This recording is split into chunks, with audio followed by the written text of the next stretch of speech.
Happy New Year. And as we get ready to close out 2024, this is our last show.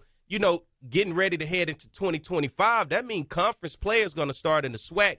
And nobody better to talk about conference play when we start to talk about basketball than Southern University head men's basketball coach, my man, Coach Kevin Johnson. Good morning, Coach Johnson. Good morning, Terry. Man, good to have you on, man. How you doing? Always good to be here. As we close out football season, you guys got going, and football season is now a stamp on that. We're heading into conference play, and we all know how things go because, look, we're trying to get to that SWAC title, baby. Get that regular season and that tournament. And I understand, you're a hard-working man, and I've had the privilege to be able to have conversations, sit in at practices with you, watch you coach these guys up. And, I learned a lot just from watching your coaching style and watch what you do and your philosophy. And as you look at this team right now, 5-7 on the season, and when you look at some of the wins for you guys, and let's go back to November, right? You got the season started on November the 4th. You guys had a tough loss, 93-79 to South Dakota. You go on the road. You have a tough one, 89-74 loss to Iowa. Even tougher one right here, and I got to ask you once we break it down, to East Texas A&M, 70-68. Man, that was a heartbreaker. But then you come back, you get a big one, 131 points. You put up 131, man, you beat the hell out this team to that 42. A tough one. 131 points, man. Everybody should have got free tacos or something, Coach. I can't get over that one. Then Texas A&M in a tough one, the top 25 team, 71-54. Then you be a champion college. You put up 121. Free tacos again for everybody. Southern got that victory. Then you got a one, and I think this one turned a couple heads around the state. You got 73-70 victory over Louisiana Tech, right? Then you come back, and then you match that one with a 70-66 victory over Tulsa. And then this was my first opportunity in this next one over Lindsey Wilson. I had a chance to see you guys in person because I had watched those other games on television, and a tough one. And Lindsey Wilson was a pretty tough team. I didn't realize they were going to be that tough of an out. But 94-69, your team pulled it out. And then a tough one on the road against Ole Miss, number 17. Ole Miss, 74-61. Ole Miss with the victory. And then the last two, you guys lose 89-73 and then 82-51 in your last outing against the University of Southern California, USC. And then on Monday, you'll be having Nebraska as you wrap up non-conference. But, Coach, just going through that, and we always know that non-conference schedule can be brutal because you're on the road so much. You're all over the place, and you have to prepare for each one of these teams. And as we've seen, plenty of top 25 teams. But for you and this team in non-conference, man, what have you learned about this team? Well, first of all, Perry, I might be showing my age a little bit here, but do you remember the toy Rock'em Sock'em robot? I do. Remember that? Yeah, I do.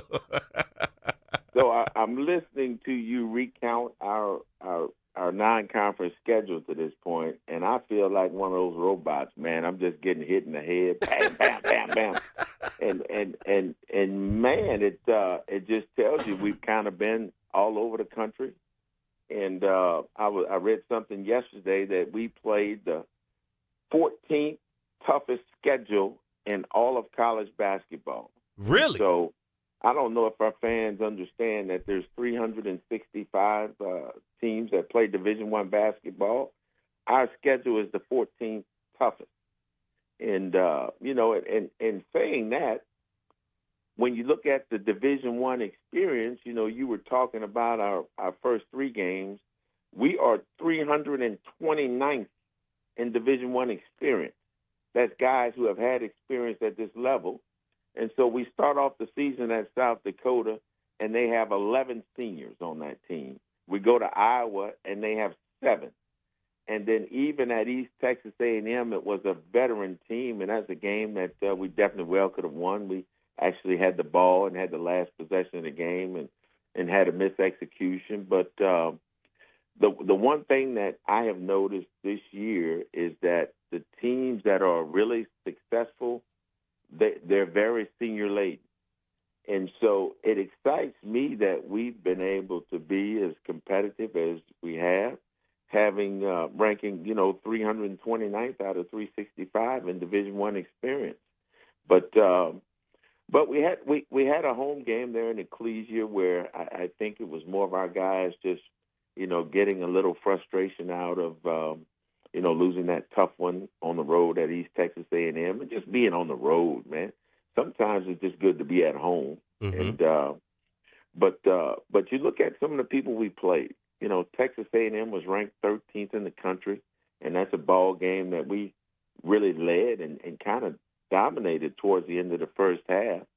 And then of course, when you play those kind of teams, there's a lot of factors that can cause change, and I don't want to get into all that, but Mm-hmm. but I thought we had a really good effort, and then we come home and we beat a champion team that was undermanned, but I like the preparation at that point, and so we go on the road and we went at Louisiana Tech and really controlled that game for the majority of the game, and if you don't know, man, Louisiana Tech is a top 100 team in the country. They were undefeated at that time, and for us to go up there and win, people don't do that. Mm-hmm. And so it showed me some signs of, what we could be when we were at full strength. And then we turn around from that and go up to Tulsa and beat an American Conference team. And I started to see more of what I like in this team. And Lindsey Wilson, don't sleep on Lindsey Wilson. The game you saw, they're a top tier NAIA program. Oh yeah. And a lot of Division I schools won't even play a team like that, but they happen to have a date, and we needed a home game, and so we played them, and they challenged us, and I think in the second half we're able to overpower them, and then that leads us in kind of to our last trip. We go on the road to play Ole Miss, who's another top 15 team, and did a lot of really good things in that game, and they end up beating us by 13, but I was talking to their coaching staff. The associate head coach there, Mark Adams, is a guy I used to work for, and he's considered one of the defensive gurus in the country, right? Mm-hmm. And so he says, Kevin, look, nobody rebounds us. Nobody comes in here and out-rebounds an SEC opponent. We did that. He said nobody turns us over, and, we forced them into 17 turnovers. And so, again, I see signs of what we could develop into. And we leave directly from there and go to California and run into a red-hot Loyola Marymount team. And, we got off to a slow start. I think they jumped up on us something like 15-2 in the first 4 minutes. But if you look at the final 36 minutes, we kind of played that team even. And they're in that WCC conference with Gonzaga and St. Mary's. So, again, that was a level up in competition. And then the last game, USC is not in the top 25, but before this thing is over, they're going to be a very talented team. They had a lot of size, and, and again, we're outmanned. But I think our guys earned some valuable experience in the non-conference so far. We're not done yet. Nebraska is a top 40 team in the country, and we leave in the morning heading up to Nebraska, and they'll be very similar to USC, a lot of size, a lot of experience, and, again, these teams have a lot of seniors, a lot more than we do, but we have to use this as another game and our last opportunity to get ready for SWAC play. Let me ask you this, because the statement was made by Gramblin's women's basketball coach after Grambling women's team had played LSU up in Shreveport, and she didn't really like the notion of playing that type of competition, right? She was saying, we getting our brains beat out, and what good is this going to do? This does not help us for conference play. I didn't agree with that, and I'm not going to ask you to speak on what she said, but I'm going to ask, do you embrace the tougher competition when you go on the road and you playing the teams the like of top 25 in the country? Yeah, and again, I don't know what she's going through, but everybody's different. I know that in my situation, we have to play a certain amount of those games, and so it is what it is. what I would like to do is I would like to use those opportunities to, to continue improving. And, last year we were able to go on the road and, and beat top 25 team in Mississippi State. But those games, they do, Perry, they present some real challenges. Number one, in those games that you're not going to get any breaks, you're not going to get any calls. They're going to have all the momentum-changing plays. And if you don't shoot the ball well, then you literally have no chance. But it still gives you a chance to work on the things that you need for your league play. Mm-hmm. And so that's kind of been my philosophy on it. If I were just doing the schedule and planning the schedule, I'd probably try to do it like the P4 and the P5s do. It's the reason they buy all these games, mm-hmm. because it helps build winning culture. But that's not the situation that we're in. So, I like to play cards with the hand I'm dealt, and we're going to try to make the best of it. So, and I think we gained some advantages. Now, the one thing I don't like about it is I give an example. So we're playing on the road at LMU, and Derek Tesno breaks a nose. We're at USC, and Mike Jacobs, who's probably our first guy off the bench and a really good guard that I love, he gets injured. He's probably not going to play against Nebraska. Tajon Demasi, all-conference preseason first-team guard, gets injured at Ole Miss. And so when you play those games, there's always an opportunity, I guess more of an opportunity to develop an injury as opposed to playing people at your level. But you know what? This is basketball, man. People can get hurt in any game. You can get hurt in practice. I've seen guys get hurt in warm-ups. But, again, there's pros and cons to both sides of it, Perry, but we're going to take what we got and work with it. Let me ask, when you go through non-conference, how much does that prepare you for conference play? Because you can kind of assess what you see from your team against tougher competition and realize the things that you can work on, and because you get a lot of film now when you look at these guys. Yeah. It's two things really for me. The first thing is, and I try to tell guys this in recruiting, hey, you come to Southern, don't think you come into playing a low-level league. Man, the SWAC is really good basketball. And one of the things that I learned firsthand last year is extremely physical. And so when you play up and play those high-level teams, number one, you're going to play a physical game. Number two, they have all the tools at that level to know everything about you. And so they can disrupt your execution. And so if you can have some success in terms of executing, whether it's offense or defense against that caliber, then I think it's my belief that it helps you in league play. Let's talk about your team. Let's get some names of guys because you're making this thing work. What does roster look like? Who are the guys that you're relying on this year as you get ready to take on Nebraska and then get into conference play and push for that SWAC? Well, we had three guys who had quite a bit of experience from last year, okay? Tajon Demasi was kind of our lead point guard last year. He ended up finishing up second team all-league. He's back. He's one of our more experienced guys. Derek Tesno, averaged, 32, 33 minutes a game last year. He's a senior. He's back, plays a small forward position for us. And then a guy who I really thought we missed down the stretch last year because of his injury was Jordan Johnson. Jordan Johnson is one of the better three-point shooters in the country. He was really a key factor on our team last year, and he got hurt. He missed a lot of conference play. But right now he's leading our team in scoring. And so those are the returners that we're kind of relying on, and we need those guys to get healthy. We need Tajon back. We need Derek to kind of get over his deal. I don't know how you get over a broken nose. I think he's going to have to play with a mask here for the short term. But those are the returners. But Perry, we also brought some new guys. We got 9 new players, and a lot of them have shown that they can contribute. probably number one is Mike Jacobs, junior college guard that we signed from Atlanta. He has shown some real signs. He's currently our second leading scorer and was really instrumental in taking control over that game at Tulsa.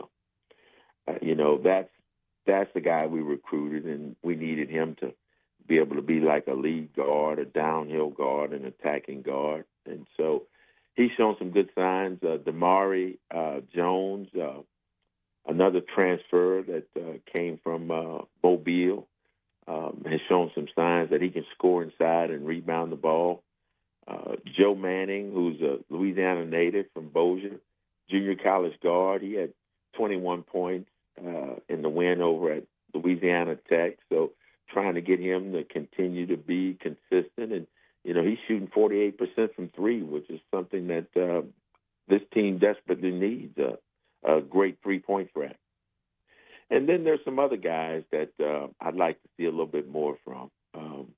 Cam Ambry is a guard from Oral Roberts. We got out of the portal that has kind of been up and down. I'd like to see him be a little bit more consistent. And DeAndre Thomas is a post that came over from McNeese, actually a kid I've been knowing since he was in the ninth grade. He was about 6'7" and a half, 230. I felt like he would give us a better inside presence this year. He has shown flashes of that. So we're still a work in progress. I think the number one thing that I'd like to do going into league play is get to a point where we're healthy, and that'll give us the best chance. Yeah, want to get back on track. You guys get ready for conference play. January the 4th, you'll be on the road against Texas Southern, and then you'll have Prairie View. And then before you'll come home on January the 11th, you'll have Florida A&M and Bethune-Cookman. I got that Bethune-Cookman game circled. Reggie Theus, we owe him a lot, Coach. Look, that Bethune-Cookman team was tough last year, man. They had two really good guards last year, and they were difficult to guard. I'm a little bit surprised they finished where they did. And I think in the preseason rankings, going back to media day, I think they were picked 7th or 8th. And Reggie Theus came to the podium and said, I promise you we're not a 7th or 8th place team. I promise you we're going to be in the top 3 in the league. So, but all these teams in the league are tough. I've watched a lot of these games, and certainly we got our hands full with the first road trip. But yeah, they'll second weekend the Florida schools come to Baton Rouge. Yeah, and you talk about that tough stretch in non-conference, and I look through non-conference, man, and I'm looking at a lot of these records. You can see the struggle bus for a lot of these teams, and so for you guys with the 14th toughest schedule in the conference, and to be at 5-7, understanding what you up against and many top 25 teams on the road all over the place, man, I think right now, aside from you dealing with just the bangs and the bruises of just, that tough non-conference, once you guys get on the other side of this, it seems like you're going to be battle-tested, and that this team should be prepped and ready because the way that you guys have come out of non-conference compared to where I'm looking at everybody else, I like your chances, Coach. Well, we built the team to try to win a championship, but don't be confused. Every single team in the SWAC has been battle tested, and you have to throw the records out of the window. And I'll give an example. That team in Jackson, I don't think they've had a win yet this year, and yet they have been in every game. I've watched them several times, and they should have beat Arkansas State, who's got a heck of a team. So everybody's been battle tested, and I think it's a lot of parity. I think it's going to be a very challenging conference year, and it's probably a pick 'em type situation. It's about who can get some momentum, who can keep some momentum, and who can finish. That's it, Coach, man. Anything you got for the fans out there? Come early. If you can get on the road and get to Texas next weekend, boy, it would really be a tremendous help. Last year we had the luxury of starting conference play at home. This year we don't. We need to see some blue and gold at Texas Southern. I'd love to see some blue and gold at Prairie View. And as far as these home games, people felt like in the league felt like Bethune had the toughest home court. I want to make sure the mini dome is that way. So come early, be loud, stay late, and give them doggone referees heck. So we're excited, Perry. You know what we should do? I enjoyed them kids. I thought the kids were better than any fans that ever showed up when you guys played with the kids that came in on the field trip. And them kids was interactive. They was loud. Yeah, so that's an education game. That's always a treat, especially to get those kids from Baton Rouge elementary schools and middle schools and high schools into those games. That's something we need. So that was a treat for us as well. And, man, it was good to see them, interact with the players. They wanted autographs. They create an environment. Kids are so innocent, but at the same time, they are so loyal to the process of just seeing how it all worked. I enjoyed every bit of that, man. They were loud when the other team was getting ready to shoot free throws. They were screaming. They was yelling. They were very much a part of that game, man. So I thoroughly enjoyed the kids. Man. If we can get the fans just as engaged as them kids, we're going to be all right. I'd love to have it, man. There's nothing like that home court advantage. Coach, man, I appreciate you coming on, man. Good luck to you guys against Nebraska, man. Happy holidays to you and your family and as well as the players. Safe travels, man. Try to stay healthy out there. I know you guys, when you're all over the place, man, you can be susceptible to all type of stuff. So, man, stay healthy, man, and come back, man. And, look, we're going to be pulling for you, and this won't be the last time you're on here, man. We got to chop it up. It's basketball season, man. It's time to rock and roll. No doubt, no doubt. Always a pleasure to be on, Perry, and let's make it a great weekend. Yes, sir, man. Thank you. All right, bye. That is the voice of Southern University head basketball coach, Coach Kevin Johnson.